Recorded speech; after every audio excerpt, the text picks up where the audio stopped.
Pada kesempatan kali ini, kita akan membahas deretan aplikasi pinjaman online yang tidak aman untuk digunakan. Perlu diingat bahwa pembahasan kali ini fokus pada pinjaman online yang legal. Memang benar bahwa ada beberapa aplikasi pinjaman online yang tidak aman untuk digunakan, meskipun tidak semua aplikasi pinjaman online dianggap tidak aman. Hal ini tergantung pada perspektif masing-masing individu. Beberapa orang mungkin berpendapat bahwa seberapa parah atau beratnya risiko tergantung pada apakah mereka dapat menghindari penagihan secara fisik, DC, yang datang ke rumah. Jika seseorang tidak peduli dengan kunjungan DC, mereka mungkin menganggapnya sebagai situasi yang aman. Dalam hal ini, tergantung pada perspektif individu. Namun, jika kedua perspektif tersebut dianggap sama, maka aplikasi pinjaman online yang akan kita bahas dalam video ini termasuk dalam kategori pinjaman online yang cukup tidak aman untuk digunakan. Namun, lagi-lagi, ini tergantung pada perspektif masing-masing individu tentang apa yang mereka anggap aman atau tidak. Seperti yang telah disebutkan sebelumnya, ada beberapa pinjaman online seperti Kredit Pintar, Akulaku, Tunaiku, Kredivo, dan Home Credit Indonesia yang dapat dianggap sebagai pinjaman online yang tidak aman untuk digunakan jika acuan Anda adalah kunjungan DC yang datang ke rumah. Pinjaman-pinjaman ini terkenal karena paling cepat, paling banyak digunakan, dan paling gencar dalam menagih nasabah yang telat atau gagal membayar. Namun, dalam konteks hukum, pinjaman online mana yang legal dan mana yang dapat dikategorikan sebagai pinjaman yang berpotensi menghadapi masalah hukum merupakan pertanyaan yang terbuka. Sebenarnya, hampir semua pinjaman online jarang mengajukan gugatan hukum kepada nasabah yang gagal membayar hingga ke tingkat pengadilan negeri atau tinggi.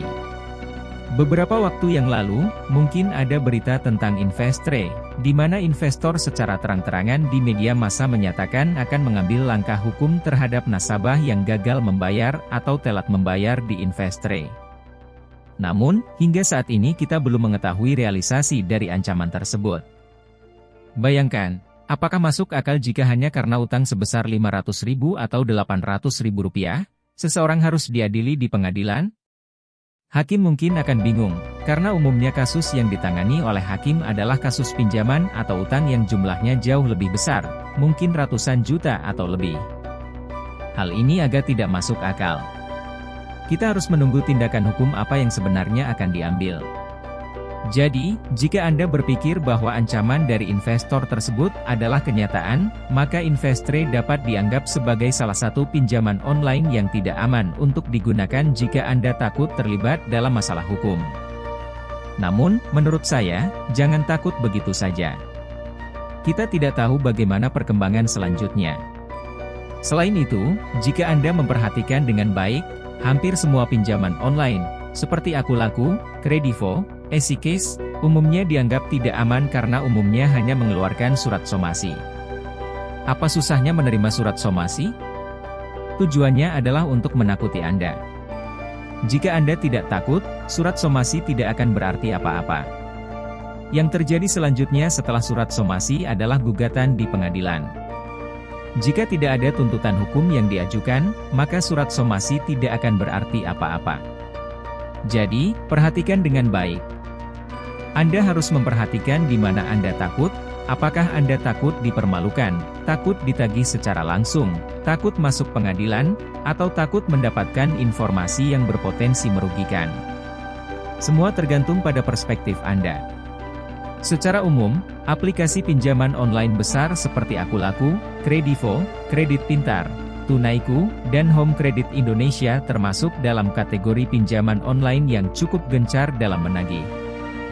Jika Anda ingin menghindari situasi seperti itu, sebaiknya hindari penggunaan pinjaman-pinjaman tersebut. Hal ini karena penggunaannya dianggap tidak aman. Lalu, pinjaman online mana yang aman untuk digunakan? Menurut saya, semuanya aman. Namun, ini kembali lagi pada niat dan tujuan kita. Jika kita mengajukan pinjaman online karena tidak memiliki uang dan kondisi tidak memungkinkan, kita dapat menganggapnya aman. Namun, jika kita dengan sengaja menggunakan pinjaman online hanya untuk mendapatkan keuntungan atau mengambil uang dari pinjaman tersebut tanpa berniat membayar, itu adalah kesalahan besar. Hal ini sama dengan tindakan mencuri. Jadi, menurut saya, tidak ada bedanya.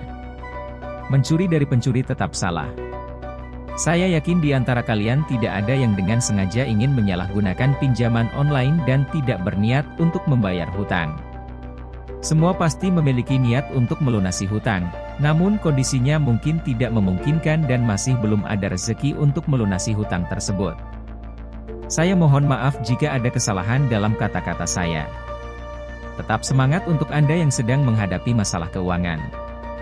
Jangan pernah menyerah. Insya Allah, semuanya akan teratasi. Niatkan dalam hati untuk melunasi hutang-hutang dan berdoalah agar terbebas dari jeratan hutang pinjaman online. Terima kasih.